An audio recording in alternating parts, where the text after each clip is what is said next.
on Facebook as well as YouTube. So we are live now this morning on WBNY 91.3 FM, and we are also live in the studio on Facebook as well as YouTube. So if you want to join in on this conversation and watch live as well, I do have a representative here this morning from the County of Erie Department of Health. Thank you to them. Thank you to everyone, Kyra over there, Paula over there, because you guys really are leading this initiative. And for me to had heard it, I was driving, listening to 93.7 yesterday, and I was so surprised that it's even there. So I'm like, it's so great that we can bring this initiative also over here to 91.3 FM, WBNY, which is Buffalo State's radio station, which means that possibly we can save some lives right here on campus. So Jordon, go ahead and introduce yourself and let the listeners of the Vette Green Show know who you are and what this initiative means for the County of Erie. Absolutely. My name is Jordon Frank. I am the Training and Outreach Coordinator for the Office of Harm Reduction at the Erie County Department of Health. Harm reduction is something that's very important to me. Prior to working at the Department of Health, I ran the mobile syringe exchange at Evergreen Health for 3 years, working and supporting people who use drugs. And substance use disorder, and all of the co-occurring conditions that come with it, whether that's mental health, whether that's housing stability, whether that's income inequities, all of those overarching and overlaying barriers that people face when they're dealing with life are really challenging and really difficult, and ultimately a public health crisis, right? In Erie County, we've seen some of the highest overdose numbers that we've seen ever, and they've continued to rise since 2020. Into last year as well. So how do we better support our community? How do we better arm our community members and community organizations with the knowledge and empower them to, support each other? I think that's such an important part of harm reduction that I like to talk about and that I like to put forth when I talk to people about what the county does, is that we all have established communities here in Buffalo, right? Whether it be Buff State, whether it be our local, like our neighborhood, whether it be our church. And you never know what someone is going through or what someone is experiencing behind closed doors. So how can we destigmatize talking about substances, talking about drugs, and create a non-judgmental space for people to really be honest about where they're at mentally, physically, and emotionally? One of the things I love about what Erie County is doing is that it's not a race to say, don't do drugs, don't do drugs. It's like, okay, we know that people are going to use. Yeah. Like you have to be in a state of mind to say, I'm ready to quit. Yeah. So we know that people are going to use, but let's try and reduce some of this harm that can come if you're using. Yeah. It scares me. I remember when I had the first interview with Paula and the other representative, she's retired. Cheryl Moore. Cheryl. Oh, Yeah. she was so sweet when I had the Yeah, first interview with them.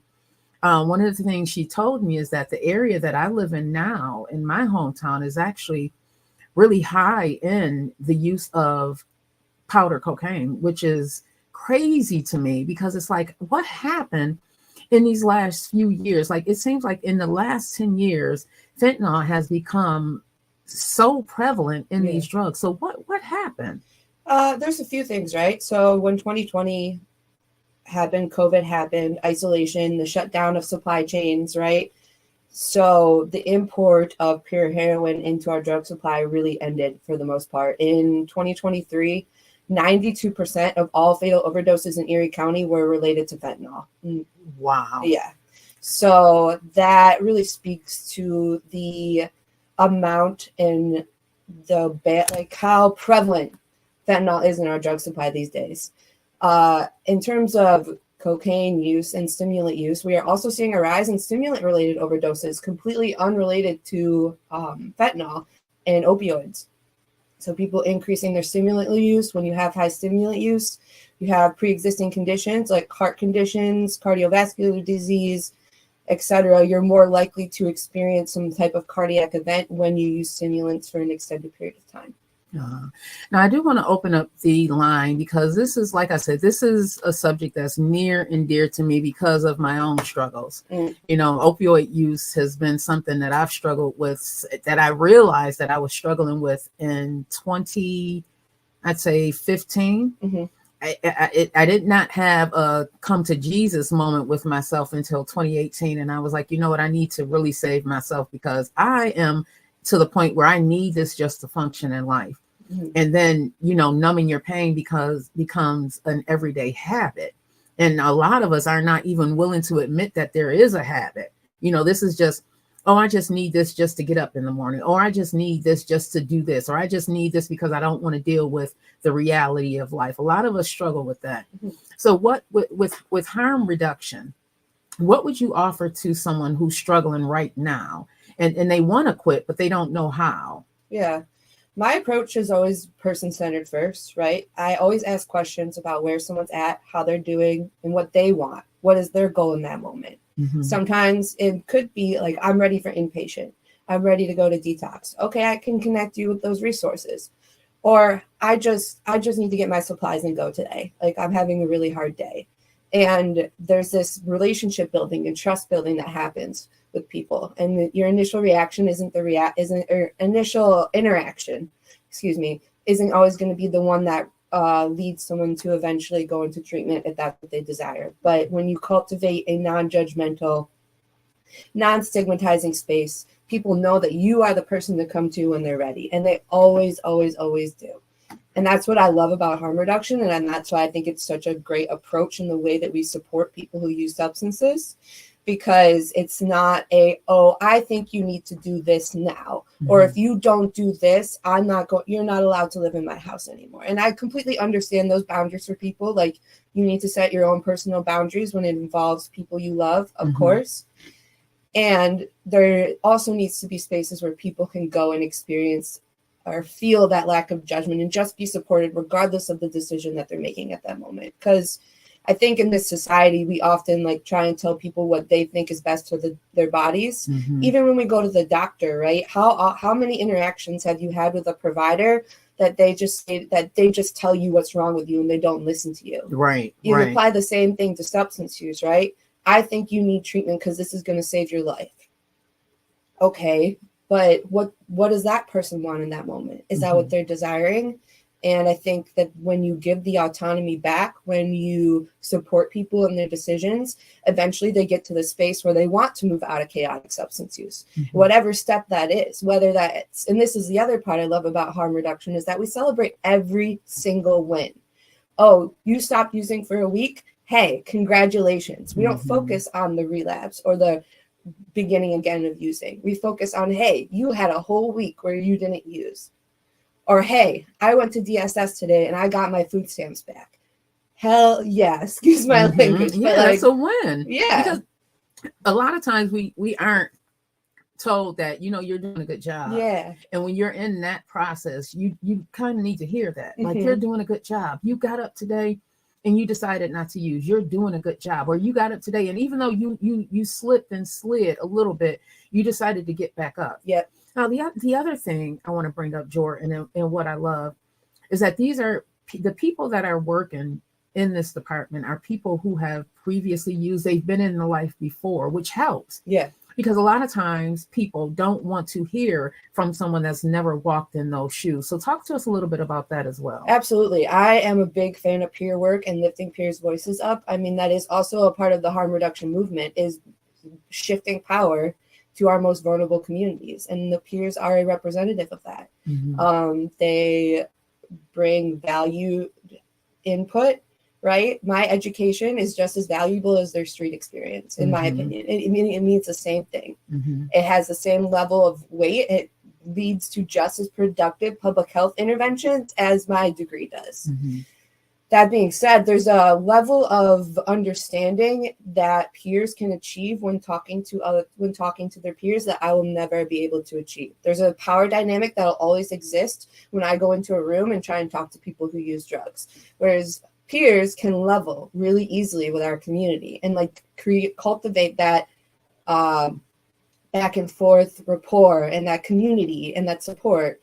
And it takes me a little bit longer to get there with people. Whereas a peer walks into a room or the peer starts a conversation, they pretty pretty quickly are able to engage and talk to people about what they're dealing with and have an open and honest conversation.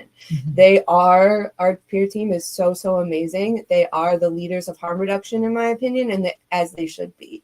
So I work really, really hard to include them in everything that I'm doing, really transparent about how things are working at the county and what we're trying to achieve and how we can continue to support them in the work that they do specifically.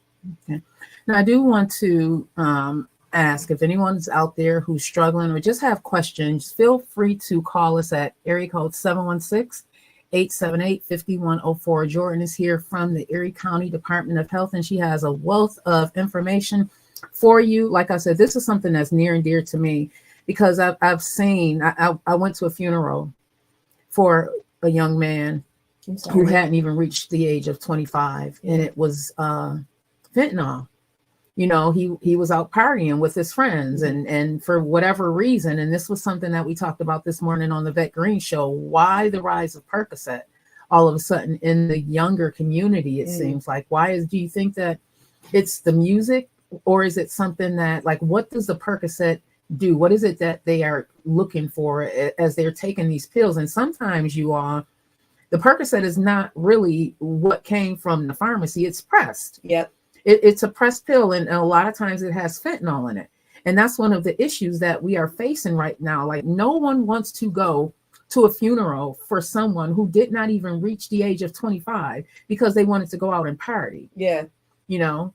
So why the rise in Percocet all of a sudden? I don't know specifically about why the rise in Percocet. I can guess, like, generally about why people tend to move toward prescription pills. I think, you know, there is of course a place and time and need for those medications, right? I think humans in general just sometimes we think that's what we need. That's what we believe is helping us the most. Yeah. And again, like person-centered care, if that's what you think is helping you, then we need to listen to people a little bit more. I think the problem comes in is when we stop listening to people and we start taking away the prescriptions. And then people are forced to go out into the street and purchase pills from unknown places, right? And the thing about pressed pills and fentanyl is that because they're not being created in a lab under the guidance of regulations, the fentanyl can be unevenly distributed throughout the pill. So you might take a little bit off the one side of the pill, test it, it'll come back negative, but the other parts of the pill might still have fentanyl in it. That is scary. Yeah. Did y'all hear what she just said? So for those that are out there taking these medications that's pressed, because I know you guys are going to go and get it. I know that. And I am not here to judge anybody because the struggle is real. You know, those demons are real and you really have to be ready. But keep in mind that even if you test the pill on one side, that it may not be even. You know, the chemicals or whatever that's in that pill may not be even. So what would you suggest in that instance? I would say crush up the whole pill, put a little bit of water in a little cap, a spoon, a water bottle cap, use a fentanyl test strip, and then that, because the whole pill is crushed up, should be a little bit easier. And then you could just knock it back if you choose to use it afterwards, like a sip of water. Wow. Everybody, please be careful out there. We are going to continue this conversation. We have Jordon from the County of Erie, Department of Health. Jordon, as we go into a song, what things would you like to tell the audience, just as far as being careful out there? Yeah, I think, you know, that's what harm reduction is, reducing your harm regardless of the decisions you make. So carry Narcan with you. Bring test strips. If you are in a space, you're going to a party, you have friends that might be there. You might not use drugs yourself, but you never know who you could save and where you're at. So just always come prepared. Never use alone. There's a hotline that you can call called Never Use Alone, that someone will stay on the phone with you while you're using substances. I mean, there's a lot of harm reduction strategies out there. So the more we can spread the word about those, the better. Well, there you go, everybody. We are still here on WBNY 91.3. Please bring your questions. We have Jordon here from Erie County Department of Health Harm Reduction. We are here to try and save some lives. I am a mom of 6, and I can't imagine what it looks like for people who have teenagers coming up, because I remember what it looked like for me. Drugs were everywhere. Growing up in, the Gates Avenue projects, drugs were everywhere. And, thankfully I was not harmed in some instances, but then I fell prey to the opioids. So it's just be careful out there, everybody. Be careful.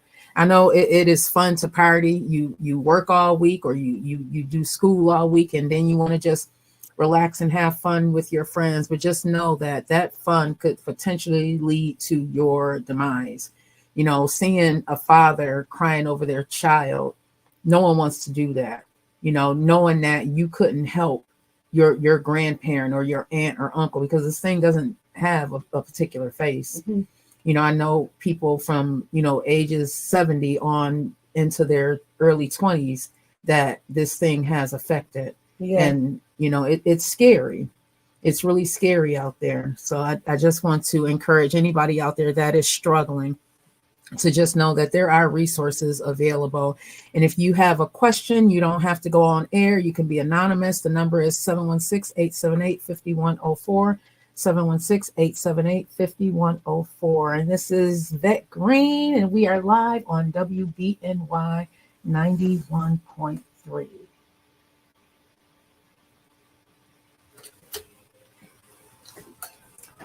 Thank you. We're still over here. Okay. Hello, everybody. Hi. And we are also on TikTok. So was there anything else that you wanted to touch on? Because I want to make sure that we address everything and talk about Detect to Protect. So all of you out there, Jordon did bring some information to us. So I'm just want to pan over. I'm not good at this. I'm learning, Jordon. Let me see how I do this. Ooh. Okay, everybody. So see if it can. Jordon was, hey, Butterlam, hey, Big Mike, hey, Janice.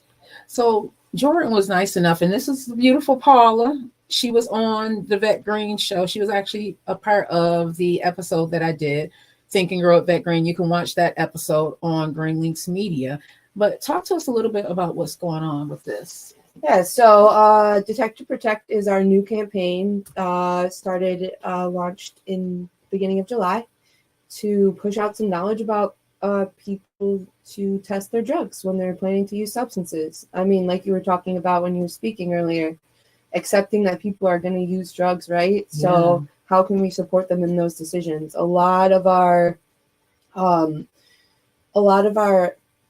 medical examiner's reports indicated that about 50, I think it was 67%. Don't quote me on that one though. 60% of our fatal overdoses in Erie County in 2023 were related to cocaine and fentanyl.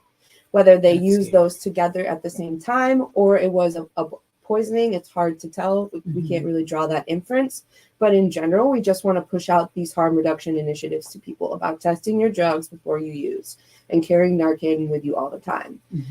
Specifically in Erie County as well, if you look at the 2020 census data, our Black and African American population makes up 14% of our population, but 32.5% of the overdoses. So that's double the amount of 32%. That is almost 1/3, everybody. Okay. This is real. Yeah. So our Black and African American communities in Erie County are very much disproportionately affected by the overdose crisis. Historically, in the government, we haven't done the best at supporting that community. So we're really trying to take a change and shift the power, support those communities, get out the data, get out the knowledge, and give people the tools, right? We're a government entity. We don't pretend to know everything about communities and the communities we support. So how can we give tools and resources to communities to support each other? So we are back and we were live on TikTok, and Jordon was continuing to provide us with information. And she said something just now that was astounding to me. So the Black and African American, however you want to call it, the community, we only make up about 14% here. And is that the surrounding counties? That's just Erie County. So we make up 14%, but the disproportionate fact is that the ones that are being harmed, 32%. 32.5% of the overdoses in 2023 were among Black and African American individuals in Erie County. That is scary. Yeah. Why do you think that is? I think, just lack of resources intentionally, really. If we talk about systematic racism, right? The lack of resources, money, support that our Black and African American communities in Erie County have received historically is horrid, honestly. If we look at the east side and we talk about redlining, even now, Buffalo is one of the most segregated cities in the country. Even now. Yeah. So again, we haven't done the best job getting resources and support to that community. And that's the truth. I'm not going to stand up here and pretend like we've done a great job. I am going to say that we're trying to do better. Yeah, I can see it. I can see it. Like I said, just riding through and hearing the commercials was refreshing to me, because it's like, okay, Erie County, I can say a lot. The redlining is real, and a lot of you who are listening out there may not know what redlining is, but you can ride through the city of Buffalo and surrounding counties, and you can see, when you see one particular race in one area and another particular race in another area, a lot of times that is due to redlining. Unfortunately, if you are a Black and brown person and you were living in the city of Buffalo or surrounding towns, including my town of Lackawanna, it was segregated. I remember growing up, we had the majority of the Blacks on one side. It was literally a bridge. There's still a bridge. Literally one side of the bridge, and everybody else on the other side of the bridge. Not too many Black, brown people on that side of the bridge. So it's real. Unfortunately, it's also been real with our healthcare, including drug treatment. So absolutely. I love that Erie County is taking on this task. Why now? Why the increase in awareness, and what happened that Erie County, and I'm glad that Erie County is doing that, but why this initiative now? I think, we just started collecting demographic data in 2020. That's the first time that race was collected by the US Census. So we finally had a general number of what percentage each race made up in Erie County. And then we were able to also collect, let me correct myself. We just started collecting demographic data in 2020 at the county of our overdoses. Demographic data has always been collected by the US Census. Excuse my misspeak there. So when we started collecting that data in 2020, we started seeing the disproportionate effects that overdose in substance use was having in the evidence, obviously in the numbers. But obviously that's been there for a really long time, right? And something that we haven't done a good job of acknowledging or really dealing with. So I think it's just, having the evidence really in people's faces, unfortunately. That this is happening. Yeah. Well, I want to say we are live right now on WBNY 91.3 FM. Thank you to everybody who is watching, whether you are listening to us live using the Radio FX app, or you are listening to us on 91.3 FM, or you are watching on Green Links Media. I appreciate it. If you have any questions, maybe you have a loved one who's in a struggle and you just want a little bit more information, please feel free to dial 716-878-5104, 716-878-5104. We are here to answer your questions.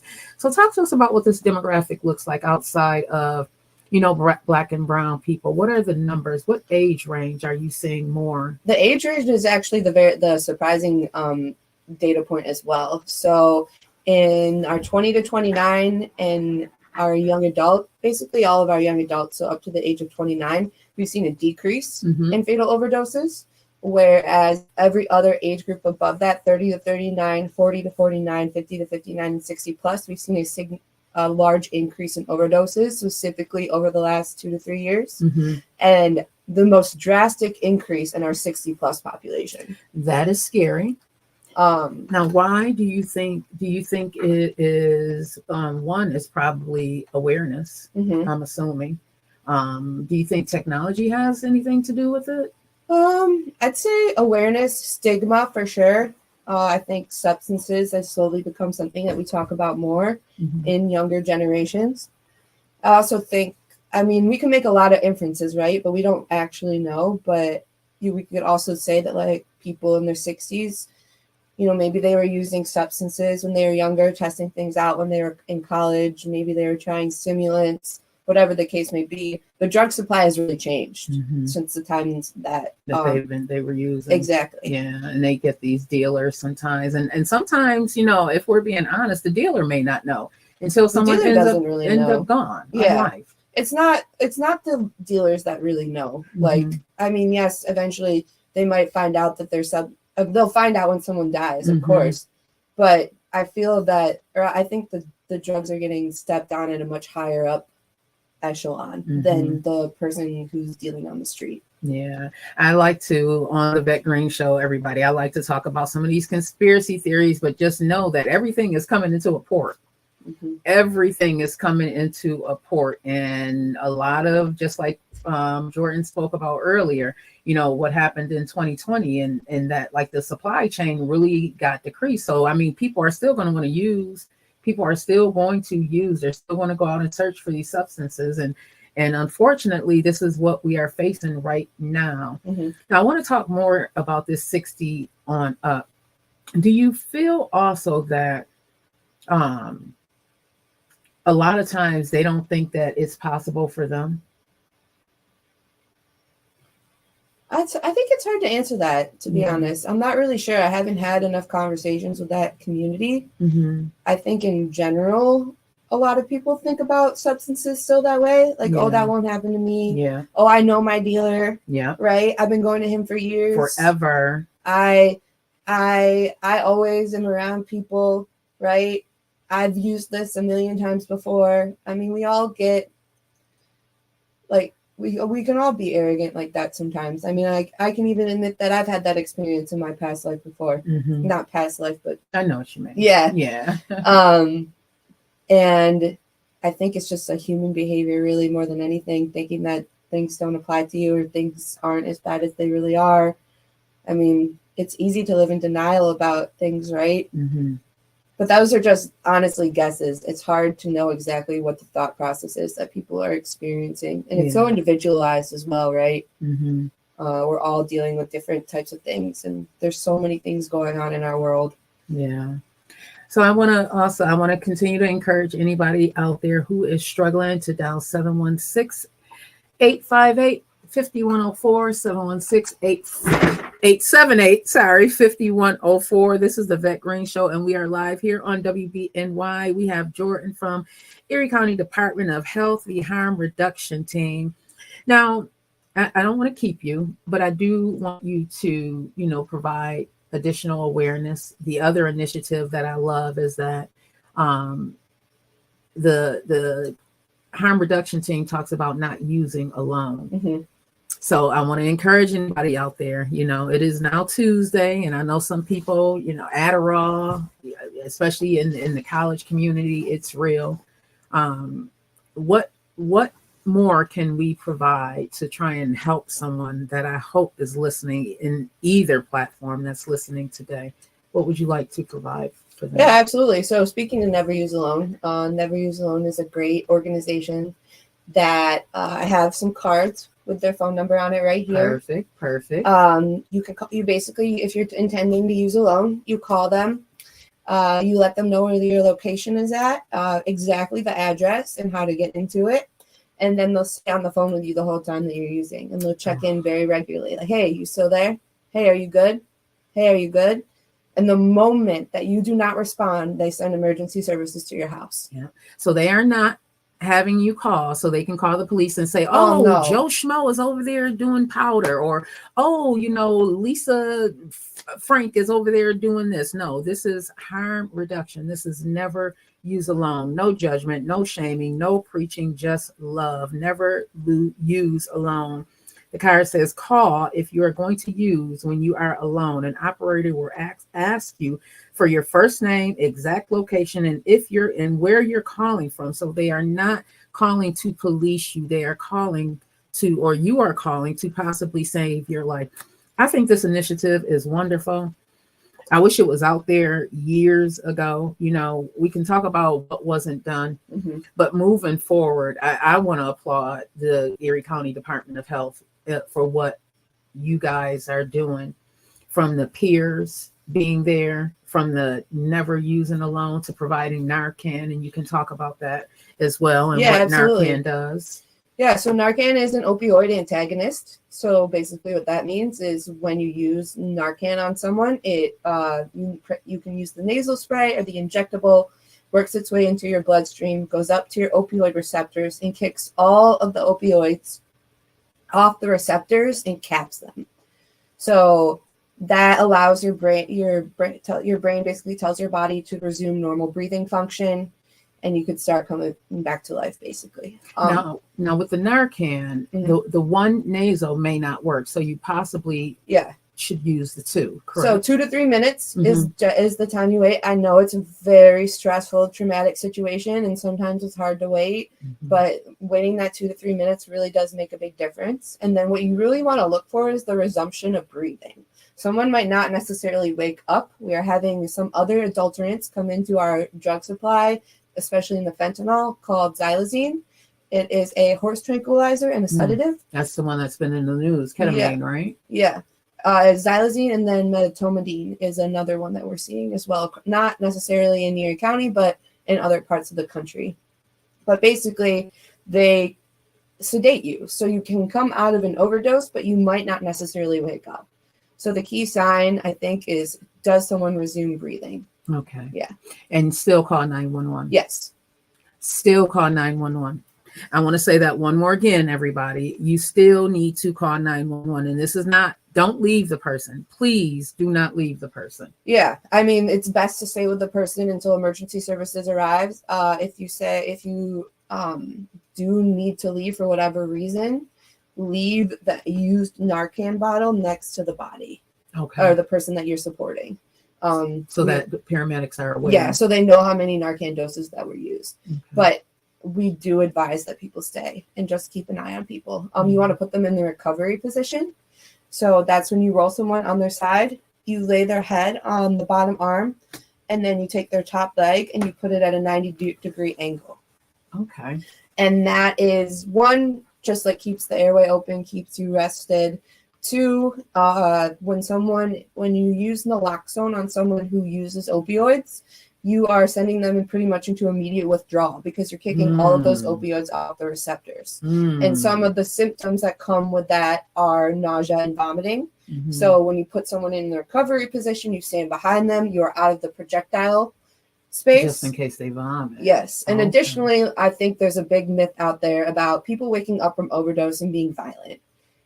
That's actually not the case. I think if anyone were to wake up from a near-death experience and you have a bunch of people standing over you, yelling at you, that would be scary. Exactly. How are you going to respond? Like, I would expect someone to be violent. So the nice thing about the recovery position is that you can sit behind them, and they could wake up, and you're not standing over them. You're just bringing them back into supporting them through that experience, because it's not an enjoyable experience. They pretty much just died. It's traumatic. So we really need to shift the way, I think, that we support people when they experience these overdoses as well. Wow, that is a lot of information. I hope that you all are taking it. And I'm going to check over here on TikTok and see if there are any questions. Hey, Yaya Boo. Hey, Miss Johnson. Hey, everybody. Thank you so much for joining this morning. JD said good morning. Yaya Boo said first war, back of the bridge. Exactly. So much was going on in our neighborhood. Big Mike said, if you're listening and watching, please pay attention to the information. That is correct. And please share this live. This is something that is near and dear to my heart. It pained me to see a friend of mine's leaning over his son, after in the guilt that you feel, because your child is out here doing these things and you warn them, and then you yourself may be in the life. And unfortunately, y'all, a lot of times, I talk about it all the time, our kids do what they see. They don't do what we want them to do. They do what they see. So the pain and the guilt that, seeing my friend with their son, that was traumatic, and nobody wants to bury their child. And then you definitely don't want to have to go to grandma or granddad's funeral because they want to party and use powder. So buyer beware, everybody. Buyer beware. and don't use alone. Just don't use alone. Be okay with testing what it is. Now, one of the things that came up, and I don't want to continue to keep you, but I just feel No, like you're this is good. really a great conversation, and I want to pan over here so that everybody can see you as well. So one of the things that came up when I was talking to Kyra yesterday is some people question why not use epinephrine, or if they have access to insulin, why not use that? What problems can those two products cause rather than instead of using the Narcan? You mean, are you talking about the medication for when you're experiencing allergic reaction? Yes. Okay. And why we as a county don't dispense that over Narcan? Yes. Okay. So I think the difference is that, well, there's a few differences. First, Narcan is a do no harm drug. So if you have no opioids in your system, I could spray Narcan in my nose, and the only thing that's going to happen is a bad taste in my mouth. Versus, I believe, when you are providing epinephrine to someone who might not be experiencing an allergic reaction, there are negative consequences. Additionally, I think the larger picture that I always try and talk about when we talk about why the government provides Narcan but not these other medications is that I think that's a larger policy issue. Why are we not supporting people's healthcare overall? Why are our politicians and our federal state not looking at our healthcare as something that needs to be supported throughout?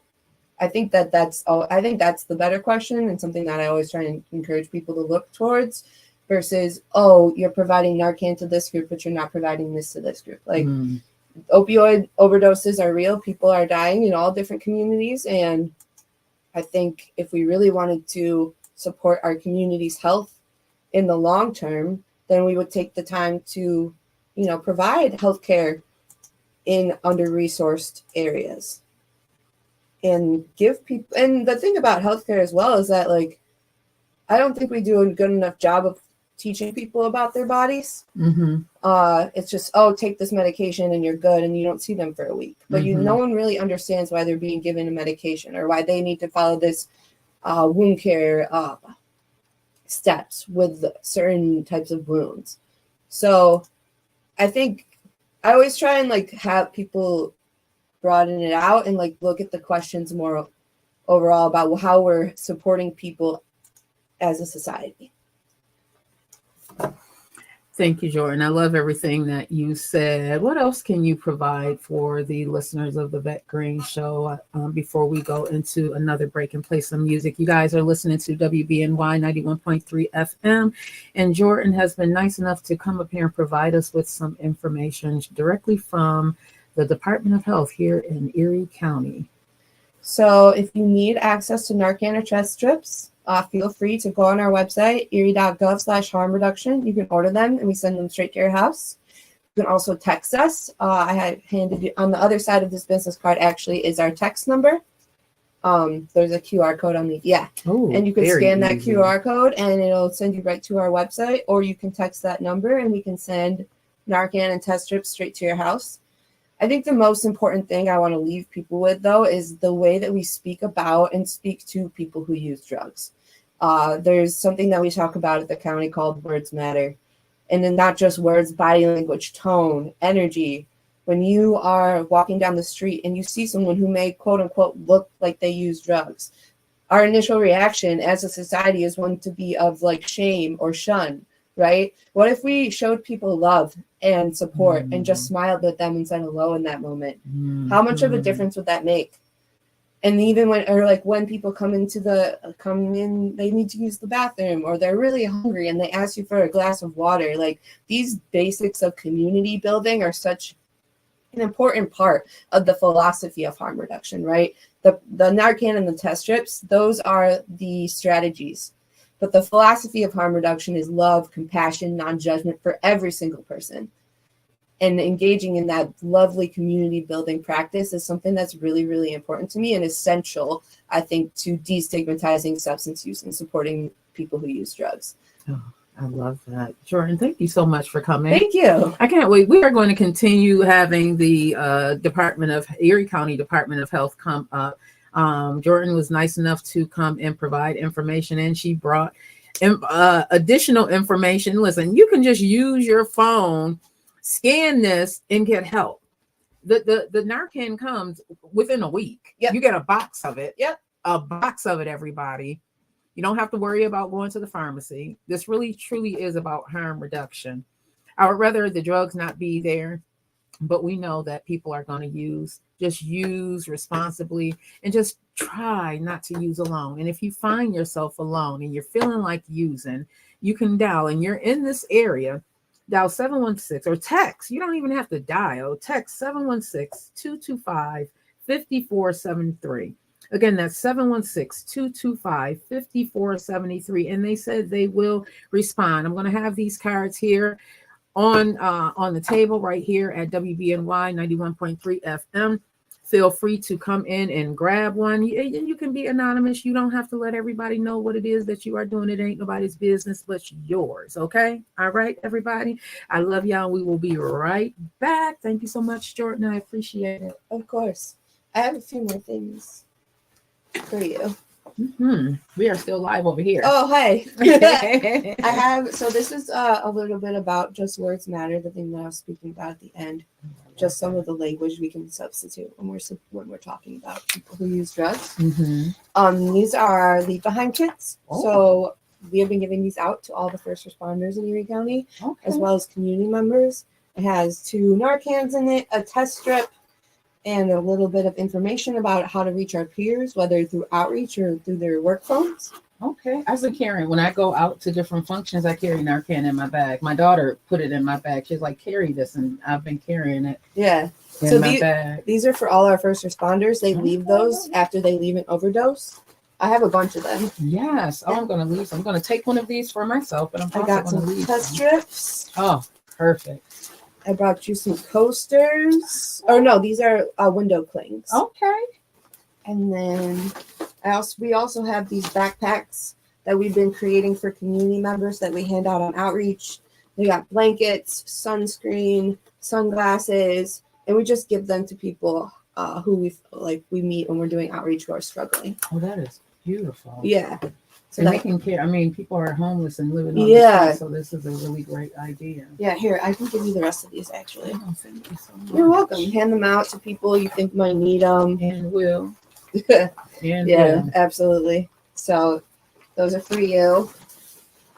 If you need one, message me. If you need one, message me. Thank you to everybody that's coming on this morning. I appreciate y'all. Hey, Bam Fam, I see you out there. Hey, Larry Loud. Hey, Joanne. Hey, Suzette. Hey, everybody for coming on this morning. We still have Jordon with us for a little while. Suzette said, this is amazing. I would love to bring some of these people to a couple of venues I work with. I was thinking that Luna Lounge, definitely. Yeah. Definitely. I love Luna Lounge, but I feel as though we can have some Narcan and it would make a great impact in some of these. I was at, it might have been Nietzsche's, and I was so surprised that there was Narcan in the bathroom. Yep. The red box. Yes. We have red boxes readily available. So to whoever was Suzette. Suzette, if you want to reach out to the county, we can get you one of those red boxes, and it has like 2 doses of Narcan as well as some test strips in it, and you could put those up in different businesses. That is so great. Yeah. That is so great, everybody. Thank you to Erie County Department of Health. Thank you to Jordon for coming in this morning. I really appreciate it. Yeah, thank you so much. We're going to continue to work together on this initiative because absolutely. It's real. I'm going to leave some of these. Let me get some of this stuff out the way. If there are any questions that any of you have out there before Jordon leaves, thank you so much, Yaya Boo. If there are any questions, Suzette said some along Allen Street as well. I agree. And Suzette said that she will definitely be contacting you. Suzette, I'll drop her information for you, Kara's, or yeah. Is it okay? Yeah, absolutely. Okay. It's just my first name .frank@erie.gov. Okay, so it's Jordon, JORDAN Frank Jordon. O-N, yeah. Oh, okay. Yeah. So go ahead and leave your email address, and I'll put it here in it's JORDON.frank@erie.gov. Okay. So it's JORDIN ON. Oh Lord, I'm so sorry. Frank at Erie. Did I got that right? I think so. Erie.gov. Spell it one more time. JORDONF.FRANK at Erie.gov. Yep, that's me. All right. So if you guys are interested, you can contact Jordon at jordan.frank@erie.gov. So yeah, absolutely. Please reach out to me. Thank you again. I think Narcan should be in all the bars. I think that it should be readily available for anybody. I'm glad that my daughter told me to carry them with me. And if you are in Buffalo State College right now, oh, I need to announce that on this.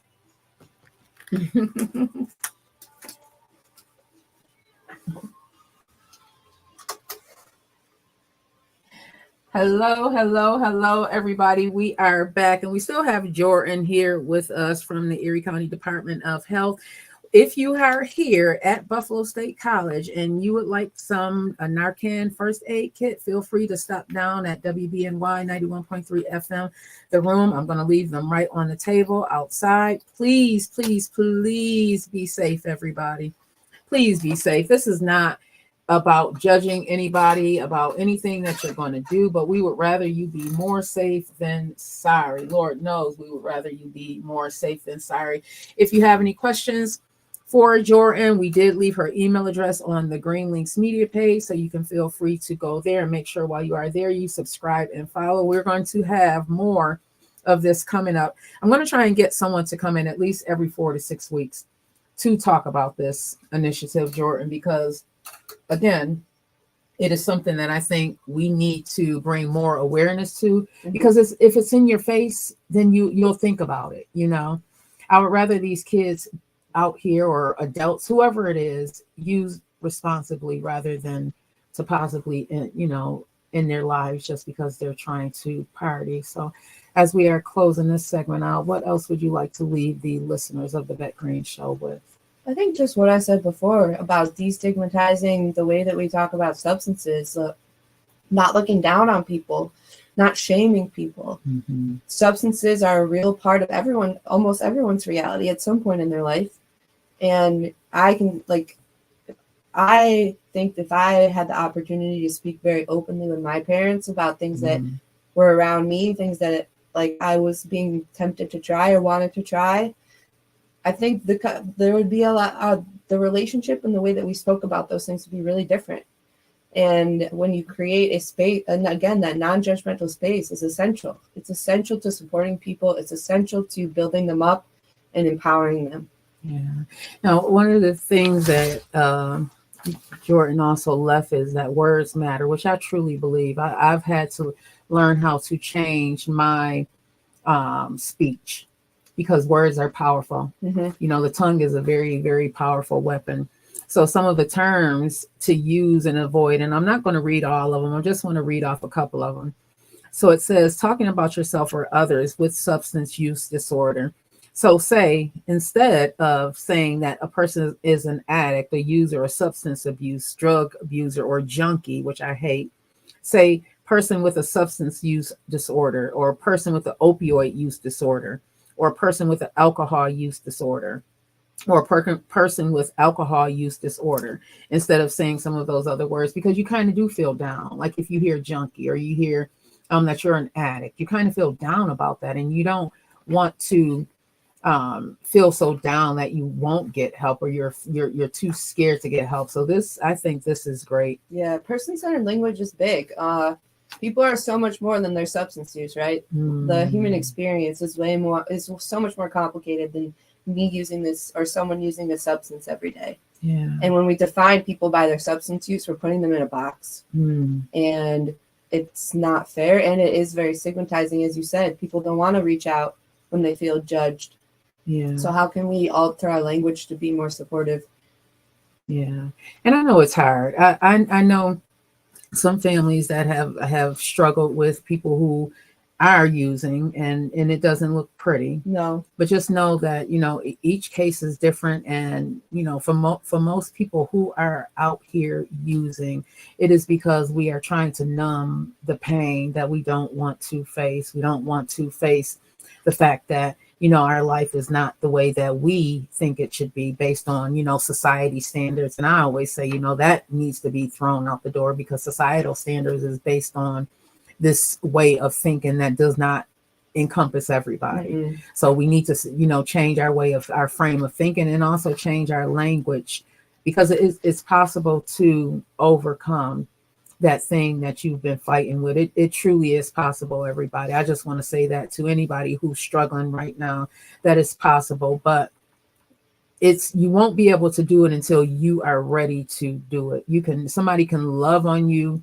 all they want to, but until you are ready to actually stop using, it's not going to happen. But it's possible. Mhm. I promise you, it is possible to, when God delivers you from what it is that you are fighting with, the deliverance is real. So again, I want to thank you, Jordan, for coming here this morning. We are on WBNY 91.3 FM. Thank you to Buffalo State College for allowing us to use the space. And thank you to the County of Erie Department of Health and the harm reduction team, and Jordan and Kyra and everybody else that's out there. And I welcome all of you to come in and provide information. I'm definitely going to, at least 4 to 6 weeks, get somebody up here, because I am not going to stop you guys. If we can't save some lives up here, we are not doing our due justice. So thank you again, Jordan. Thank for you so joining much us. for having me. Oh, you are so welcome. We are going to continue to rock out. You guys, we are going to have Afro on later on. Hopefully, we are going to have Afro on. So for now, let's listen to A Little Wanderer by Death Cab for QT. This is WBNY 91.3, and this is the Vette Ring Show, everybody.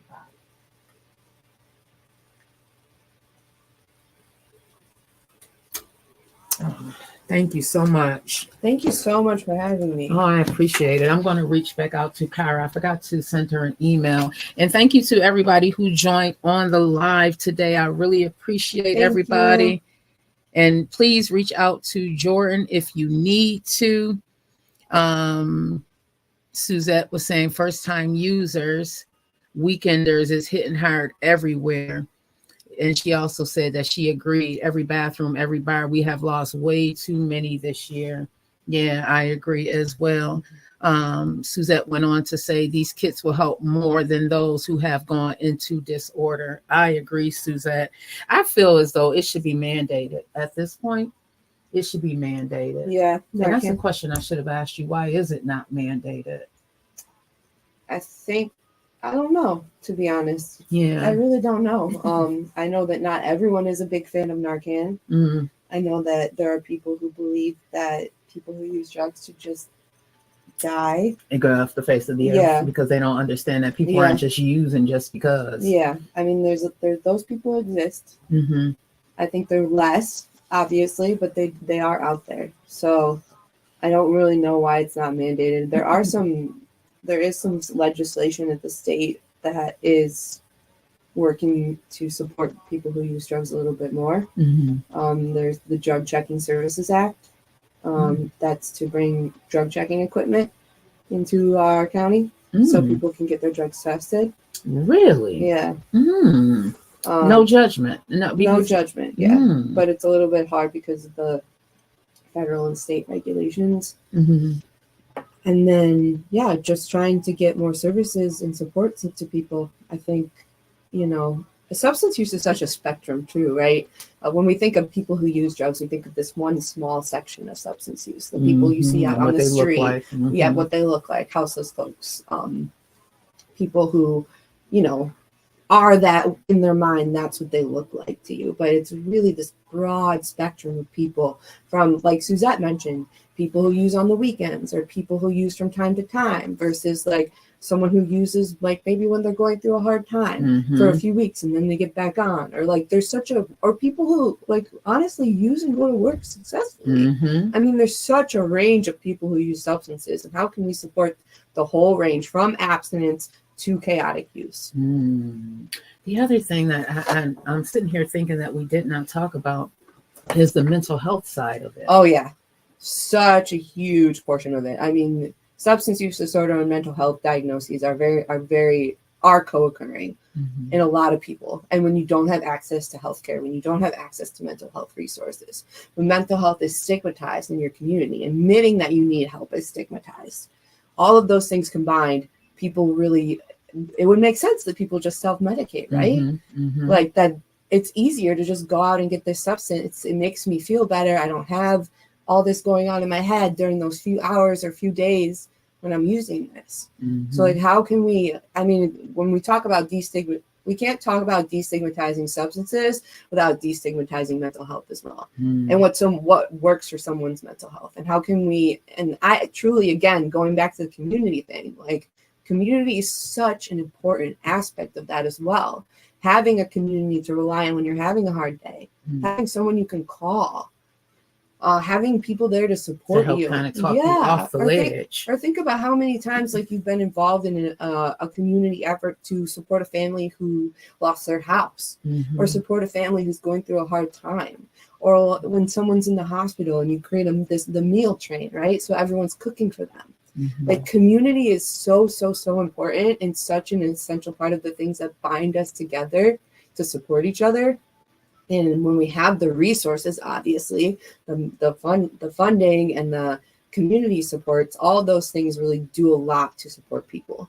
I feel that. Yeah. I can see the difference. And some of you out there watching may be able to see the difference with people who have the support and those who don't have the support, because support is a huge factor in success. It really is. You have to, that's why it's imperative that you find your tribe.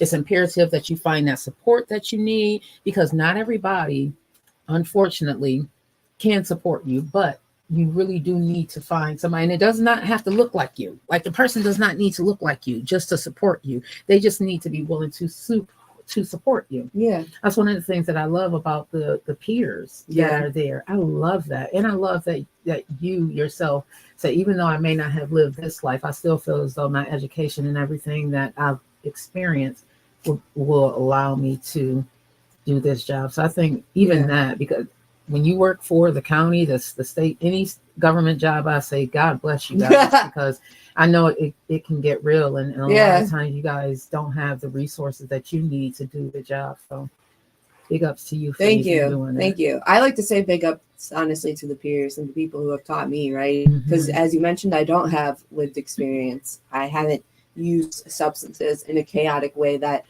I lost my housing stability, or I lost family members that were close to me, right? And there's been so many people in my harm reduction career, and even at the county, peers who have taught me and showed me and guided me, and they, as I mentioned, are the true champions, not me. Well, you're a champion as well. Trust and believe. She came in here armed, y'all. She came in here armed. Suzette said, I believe we need more holistic health recovery systems in place, mind, body, and soul. I feel the state's recovery programs are dated personally. Suzette, thank you so much for joining today as well. She went on to say, outpatient processes. This is TikTok trying to make me, I got to say that, yes, I am a human person. She went on to say, outpatient processes, clinical settings, they are falling. It needs to be more. Meet the individual where they are at. Treat each individual as unique. That's right. I agree. Absolutely. I agree. Yes. Because my plight with addiction is not going to look like somebody else's plight with addiction. You know, so I didn't get to the point, thank you, Lord, where I'm losing my home and stuff like that, but I did lose money. You know, someone else's addiction may be centered with, you know, a mental health crisis as well. You know, so I agree, Suzette. I agree that each individual, I've heard people stop going to counseling because they felt as if it was not tailored to what they need. It was more like a group setting. Yep. Unfortunately, people will leave because of that. Yeah. Finding a good counselor is a struggle. Like, it's not just that where like you want to find someone that doesn't provide a blanket response to everything that you said, but you also need you need to have a good vibe with that person. You got to like enjoy their energy. And it's not easy, right? I feel grateful that I have like a mental health counselor that I have a really good therapeutic relationship with, but that that problem is so much bigger than just like going out and getting access to mental health, right? Mhm. It's, can you get there? Can you get transportation? Is it within the hours that you're not working, right? That's a big one. Providing services outside the normal hours so people who work can still access it. Mhm. And then, you know, having students and teaching social work students, mental health counselors about, you know, the different barriers that different people might face and how to tailor that counseling session to them. Have it be person-centered. Yeah, I like that, person-centered, everybody. I like that. She's Suzette said, for in this box. Oh, fit in this box. And no, thank you. She said the vibes are crucial. I agree, Suzette. And she's saying, yes, exactly. And cultural sensitivity as well. Yeah. I agree, Suzette. I agree. Cultural sensitivity. Explain what that is for those who may not understand. I mean, the majority of mental health counselors, at least I could say for the past 10 years, are white, right? Mm-hmm. So understanding that your background is very different from someone you might be counseling and understanding the barriers that they face are something you're never going to be able to speak to or really experience. Mm-hmm. I think that's cultural sensitivity to me. We really do need more Black and African American mental health counselors. We do. We really do. I agree. And I see it. I see it happening. You all over, you can go on places like Instagram and you can actually type in Black mental health counselors and you can find one. I was lucky enough to find one because it's a sharing of information as well. Are there a lot here in Erie County? No, unfortunately. I had one out of upstate New York, but I was in Chicago at the time, and I was able to telehealth. Yeah, telehealth does help. It definitely helps. But again, access to resources. Do you have a computer? Do you have an internet connection? Yeah. Right? Things we don't think about. Oh, wow. Yeah. Yeah, because we think everybody has an internet connection, but that's not true. Yeah. Everybody, you know, a lot of people may have a phone, but that's not necessarily a stable internet connection at home. Exactly. Wow. I think you can go on Psychology Today and I believe like filter for Black mental health counselors. Okay. There isn't enough though, not to meet the need and not to have culturally sensitive counselors that really support that community. Okay. It's growing, everybody, you know. I appreciate everybody for joining this morning. This is Jordon Frank. Yeah. Thank you so much for joining this morning, Jordon. Of course. I love talking about this stuff. Harm reduction is so important to me. Yeah. What made you want to take on that job? So I've always been very involved in human rights. And when I found harm reduction, when I started Evergreen Health, actually, is when I really just like found a career that aligned with my internal values about love and compassion and non-judgment. It's such a big thing for me when I feel like I'm being judged, like even in a therapeutic relationship, right? Where the counselor like would judge my decisions or people would have placed judgment on me when I felt like I was being misunderstood. And that's just like a small portion of it, right? Like it's not even close to the amount of stigma or judgment that people who use drugs face. But it's a very important value. Yeah. It's a very important value for me. And I want to give that to other people. And I'm also very much an idealist. I believe that we can make changes in this world if we all just come together and realize that we have a shared mission and a shared goal and shared our liberation is tied to each other. And when we recognize that, I cannot be free until you are free, then it really leads to this beautiful community building, loving, supportive space. And that's really, really important to me and something that is really a part of my internal values. Don't we talk about that all the time here on the Vet Green Show, y'all? Like it really is. If unity just looks like a rainbow to me, like that is unity. If we work together and we realize that we really are all attached, we are all attached, y'all. It doesn't matter what your color look like on the outside, you still bleed red. We are all attached. Yeah. We got to help each other out, especially nowadays. Help me get a nail. My nails. I'm having the same issue. Oh my God, Jordan. I am not somebody because I on the computer a lot. Like these are the least of my concern, but I don't think about it until it's like, oh, you got chip paint there. Well, thank you everybody for joining me today. I really appreciate it. We are going to be getting Afro on soon. I hope. I had to change the link for him. So I'm going to shut this down, everybody. Please feel free to come back. We are still live right here on WBNY 91.3 FM. So make sure, if you have not already, download the Radio FX app. If you are in Buffalo State and you would like a Narcan first aid kit, stop on down by WBNY 91.3 FM and grab you one. If you are using, and listen, non-judgment, contact the Erie County Department of Health and let them know that you would like some Narcan sent to you. I'm carrying it when I'm going out, y'all. My daughter was like, carry it, and I'm carrying it when I go out, because you never, ever know.